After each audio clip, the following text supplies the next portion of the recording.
Marks आए आपके पूरे 100/100 तो बस थेल्स थ्योरम को अच्छे से ट्रिक्स के साथ याद कर लो।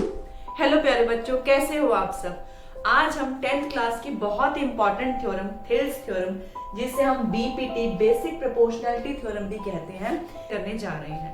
मैं आपको इसके टिप्स एंड ट्रिक्स भी बताऊंगी। आप इसे समझकर लिख पाओगे और बड़ी आसानी से इस थ्योरम को याद रख सकोगे। तो मैं हूं Sarabjit from the quest from maths. कर सकते हो maths from school to college and competitions.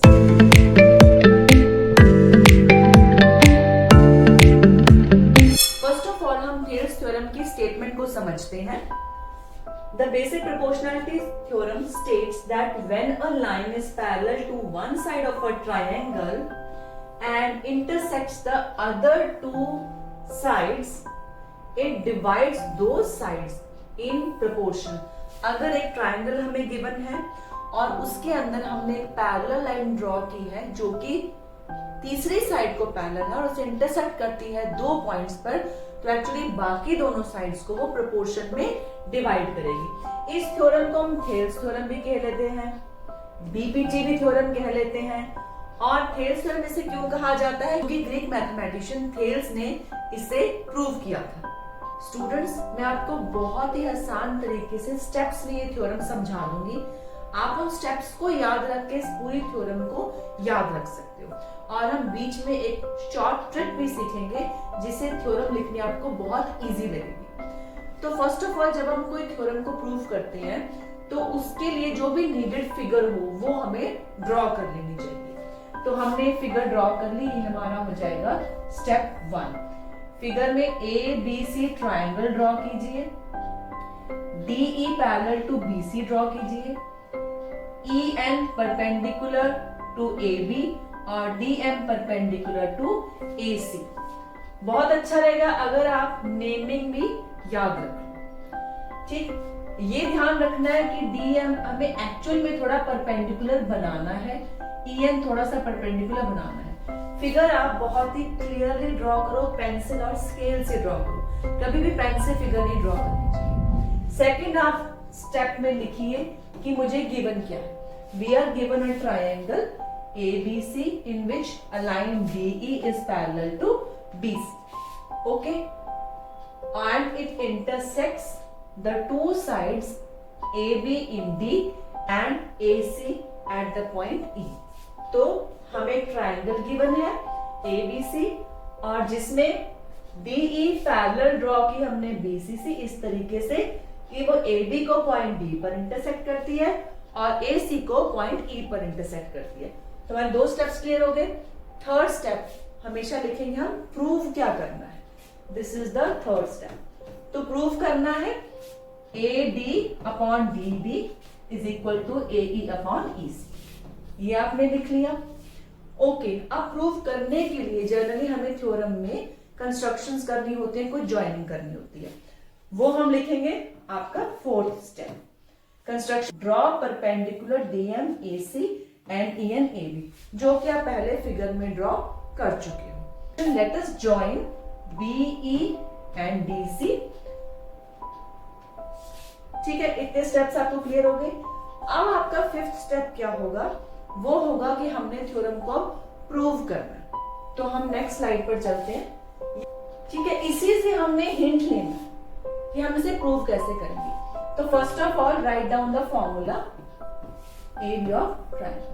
तो आप लिखेंगे area of triangle is equals to, हमें बताइए, हाफ बेस इनटू हाइट। तो हमने फॉर्मूला मेंशन कर लिया। ठीक है, अब हमने ट्राइंगल्स लेनी है। कौन सी ट्राइंगल्स लेनी है, इसी से हमें हिंट मिल जाएगा। पहले मैं आपको सीधा समझा देती हूँ, देन मैं आपको इसकी ट्रिक बताऊंगी। तो एरिया ऑफ ट्राइंगल AD है ना, तो AD और साथ में क्या लेना है, E, यानी कि ऊपर वाली ट्राइंगल ADE। सेकंड ट्राइंगल हमने कौन सी लेनी है, DB से आपको हिंट मिलेगा, DBE, ये वाली ट्राइंगल है। Area of triangle DBE। अब ADE का हाफ बेस कौन सा ले लिया हमने, AD के ऊपर EN बना हुआ है, AD multiplied by EN upon 1/2। अब यहाँ पर इसका लिए बेस कौन सा लेना है, DB। यहां से मुझे हिंट मिलेगा यही DB और मल्टीप्लाइड बाय, देखो ये वाला जो ट्रायंगल है इसका बेस DB है और इसका ऑल्टीट्यूड, इस पॉइंट का ऑल्टीट्यूड जो है वो EN है, मतलब इस पॉइंट की हाइट जो है वो EN ही है। तो अगर DB बेस है तो EN मेरा परपेंडिकुलर है। कितना पहुंच गए, EN कैंसिल हो गया, हाफ कैंसिल हो गया, तो क्या आ गया AD अपॉन DB। इसको मैंने दे देना स्टेटमेंट नंबर 1। ठीक है, next area of triangle same ADE upon area of triangle. अब कौन सी ट्रायंगल लेनी है, देखो मैंने ADE तो कॉमन ही उठाई ना, ये वाली। अब मैंने ट्रायंगल लेनी है इस तरफ, तो DE तो पहले ही जो लिया था वही DE के साथ आपने दूसरी ट्रायंगल उठा लेनी, ये बात। तो ये क्या हो गया, DEC। Okay, same 1/2। अब ये वाली सेम ट्रायंगल है, बट अब मैंने बेस कौन सा लेना है, AE बेस लेना है, AE बेस, और परपेंडिकुलर कौन सा लेना है, DM। क्योंकि अगर AE बेस है तो परपेंडिकुलर कौन सा होगा, DM। जब मेरा AD बेस था तो परपेंडिकुलर था EN, बट अब बेस बदल गया है तो परपेंडिकुलर भी बदल जाएगा। 1/2। अब इस ट्रायंगल के लिए बेस कौन सा लेना है, EC, और इस EC के ऊपर मेरा हाइट जो है वो क्या है, DM। ये एक ऑब्ट्यूज ट्रायंगल है, इसकी जो हाइट है वो बाहर की तरफ बनी हुई है, दैट इज DM। यही सेम बेस उठा रहे हैं, EC multiplied by DM। Cancel कर दीजिए, क्या आ जाएगा, AE अपॉन EC। इसको देना स्टेटमेंट नंबर 2। ठीक है, यहां तक हम पहुंच गए हैं। अब यहां पर ट्रिक है, आपको ये बात समझ में आ गई है, that is a different thing, लेकिन इसको याद रखने की, पेपर में गलती ना हो, इसके लिए क्या आसान ट्रिक है वो मैं आपको बताती हूँ। हमारी ट्रिक ये है कि आपको यहीं से शुरू करना है, जो आप प्रूव करना चाहते हैं यहां से उठा लो। देखो ये लिखा मैंने AD और ये लिखा DB। पता है कि एरिया ऑफ ट्रायंगल का फॉर्मूला लगना है, तो 1/2 तो आएगा ही। ठीक है, जिस तरफ के आपने ये रेशियो लिए उसी तरफ का परपेंडिकुलर उठा लो, EM, और नीचे भी क्या लगा दो, EM। ठीक है, किसका एरिया है ये, ऊपर वाली ट्रायंगल ADE, और उसी के साथ DE के साथ ही इस तरफ की ट्रायंगल BDE।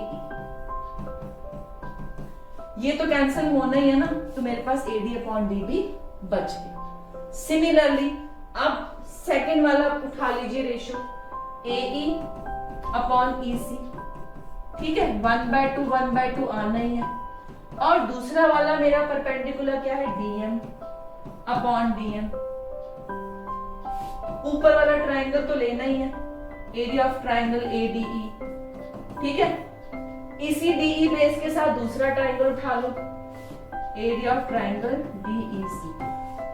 ये कैंसिल होना ही है, मेरे पास ये रेशो बचनी चाहिए, बस आपने ये याद रखना है। तो कितना आसान है ना इसको याद रखना, बस रेशो से आप साथ में दो परपेंडिकुलर्स ले लीजिए, सेम 1/2 सेम वो कैंसिल हो जाएगा, तो ये रेशो आपस में बराबर आएगी। यही हमने बाद में प्रूव करना है। तो है ना आसान ट्रिक। नेक्स्ट चलते हैं। ओके, तो हम 5 स्टेप्स कवर कर चुके हैं अपने, यहां तक हम पहुंच गए 1 और 2 तक। अब है 6 स्टेप जो आपने याद रखना है कि इसको इक्वल प्रूव करना 1 और 2 को। देखो लेफ्ट हैंड साइड में एरिया ADE लिखा हुआ है, नीचे एरिया DBE और DEC लिखा हुआ है। अब आप इसको सीधा लिख सकते हो कि हाँ दोनों एरियाज बराबर होंगे, तो ये बराबर हो जाएगा राइट हैंड साइड भी। लेकिन अगर आप इसका रीजन लिखते हो तो आपको फुल मार्क्स मिलेंगे थ्योरम में। रीजन क्या है आप याद करो, हमने 9th क्लास में पढ़ा था कि अगर दो ट्रायंगल्स सेम बेस के ऊपर बने हो और सेम पैरेलल लाइंस के बीच में बने हो तो उनका एरिया जो होता है वो सेम होता है. So area of triangle BDE is equal to area of triangle DEC. ठीक है. Therefore, from 1 and 2 AD upon DB is equal to AE upon EC. ये जो हमने लास्ट में किया फ्रॉम 1 and 2, ये है हमारा स्टेप नंबर 7. तो सिंपल छोटे छोटे 7 स्टेप्स में हमने इस थ्योरम को प्रूव कर दिया. मैं आपको सारे स्टेप्स एक बार रिकैप दे देती हूँ. तो कौन कौन से हमने 7 स्टेप्स किए उसकी फटाफट से एक रिकैप कर लेते हैं. पहला स्टेप था कि जो भी गिवन स्टेटमेंट है उसे आप लिख दीजिए. सेकंड स्टेप साफ सुथरी बढ़िया सी बिल्कुल एग्जैक्ट आपने फिगर ड्रॉ करनी है. थर्ड स्टेप में टू प्रूव, हम क्या प्रूव करना चाहते हैं वो लिखना है. फोर्थ स्टेप में आप कंस्ट्रक्शन दीजिए कि मैंने DM और EN परपेंडिकुलर बनाए हैं, BE और DC को हम ज्वाइन करेंगे. फिफ्थ स्टेप में आपका प्रूफ स्टार्ट हो जाएगा. फिर आपने एरियाज वाली दोनों स्टेटमेंट्स लिख देनी है. सिक्स्थ स्टेप जो विद इन द आपकी प्रूफ होगा कि दो एरियाज के ट्रायंगल इक्वल क्यों है, वो हमने स्टेटमेंट लिख देनी है. सेवन स्टेप में फ्रॉम 1 and 2 आपकी रेशियोज बराबर हो गई. तो आप इस थ्योरम को स्टेप वाइज याद रखिए, आप इसे कभी नहीं भूलोगे. हम सीरीज कर रहे हैं जो 10th क्लास के इंपॉर्टेंट थ्योरम्स हैं. तो अगर आपने सब्सक्राइब नहीं किया तो फटाफट से चैनल को सब्सक्राइब कर लीजिए ताकि कोई भी आपकी थ्योरम मिस ना हो और आप फुल मार्क्स ले सके. मिलते हैं नेक्स्ट वीडियो में.